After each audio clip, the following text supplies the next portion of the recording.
Cancer healer centre, a new beginning. ఓం బూమ్ బుష్. ప్రవచనాలు ఎక్కువ, పైసలు తక్కువ, అంత అంకెల గారడి, ఢిల్లీకి పంపే మూటల లెక్కలు. తెలంగాణ బడ్జెట్ పై విపక్షాల విమర్శలివి.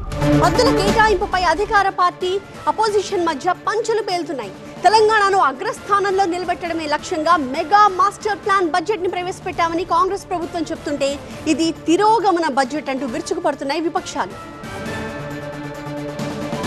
తెలంగాణలో 2025-26 ఆర్థిక సంవత్సరానికి 3 లక్షల కోట్ల బడ్జెట్ను ప్రవేశపెట్టారు డిప్యూటీ సీఎం భట్టి విక్రమార్క. సంక్షేమ పథకాలు, అభివృద్ధికి పెద్దపీట వేశామన్నారు.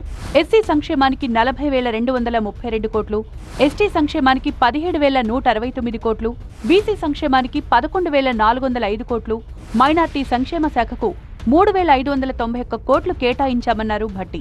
బీసీ, ఎస్సీ, ఎస్టీ, మైనార్టీలకు కేటాయింపులు పెంచామన్నారు. గతంలో కన్నా 11,964 కోట్ల రూపాయలను అధికంగా కేటాయించామన్నారు. గత ప్రభుత్వ పాలనలో ఛిద్రమైన ఆర్థిక వ్యవస్థను గాడిలో పెడుతున్నామన్నారు ఆయన. ఈ బడ్జెట్ లో షెడ్యూల్డ్ కులాల సంక్షేమకు 40,232 కోట్ల రూపాయలు మరియు షెడ్యూల్డ్ తెగల సంక్షేమంకు 17,169 కోట్ల రూపాయలు ప్రతిపాదిస్తున్నాం. కాంగ్రెస్ ప్రభుత్వ బడ్జెట్ పై తీవ్ర విమర్శలు చేశారు బీఆర్ఎస్ నేతలు. ప్రవచనాలు ఎక్కువ, పైసలు తక్కువ అన్నారు.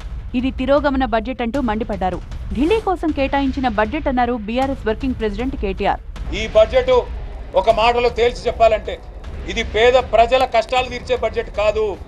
6 గ్యారంటీలను గోవిందా గోవిందా అనిపించి ఢిల్లీకి మాత్రం మూటలు పంపడానికి పెట్టిన బడ్జెట్ అనేది మాత్రం క్లియర్ గా కనబడతా ఉంది. ఆర్థిక లోటుందన్న సీఎం రేవంత్ వ్యాఖ్యలకు కౌంటర్ ఇచ్చారు హరీష్ రావు. ఈ సంవత్సరం ప్రవేశపెట్టిన బడ్జెట్ లో రెవెన్యూ మిగులు 2,738 కోట్ల మిగులు ఉంటుంది అని మీరు పెట్టిన బడ్జెట్ లో నుంచే నేను మాట్లాడుతున్నాను. మరి రెవెన్యూ సర్ప్లస్ లేట్ మరి ఇక దివాలా తీసిందంటూ నీ మైండ్ దివాలా తీసిందా, రాష్ట్రం దివాలా తీసిందా? రాష్ట్రం దివాలా తీస్తే బుక్లో ఉండాలి కదా. మీ ఆలోచన విధానం దివాలా తీసింది. మీరు బురద జల్లే రాజకీయం వల్ల, దివాలా కోరు రాజకీయం వల్ల మీరు మాట్లాడుతున్నారు తప్ప నిజంగా రాష్ట్రం బాగుంది. కాంగ్రెస్ ప్రవేశపెట్టిన బడ్జెట్ అంకెల గారడి అని, ఓం భీమ్ బుష్ బడ్జెట్ అంటూ సెటైర్లు వేశారు బీజేపీ నేతలు.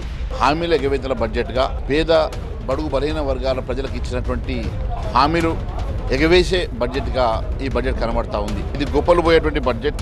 ఇది సంక్షేమాన్ని పాతరేసే బడ్జెట్ గా మాత్రమే ఉన్నది. పూర్తిగా మోసపూరితమైనటువంటి ఈ బడ్జెట్ తో కాంగ్రెస్ ఇచ్చిన హామీలను అమలు చేయడం సాధ్యం కాదన్నారు సిపిఐ ఎమ్మెల్యే కూనంనేని సాంబశివరావు. మనకు కేంద్రము రాష్ట్రం మధ్య సరైన రీతిలో మనకు రావాల్సినటువంటి నిధులు రాకుండా కేవలం అప్పులపైనే ఆధారపడి రాష్ట్రాన్ని నడపాలంటే ఇక సాధ్యం కాదని వాళ్ళ అర్థమవుతుంది. ప్రతిపక్షాల విమర్శలకు కౌంటర్ ఇచ్చారు కాంగ్రెస్ ఎమ్మెల్యేలు. తాము 2050 మెగా మాస్టర్ ప్లాన్ బడ్జెట్ ప్రవేశపెట్టామన్నారు. తెలంగాణ ఆర్థిక వ్యవస్థను 10 ఏళ్లలో $1 ట్రిలియన్ చేర్చడమే లక్ష్యంగా కార్యాచరణ చేపట్టామన్నారు. Cancer healer centre, a new beginning.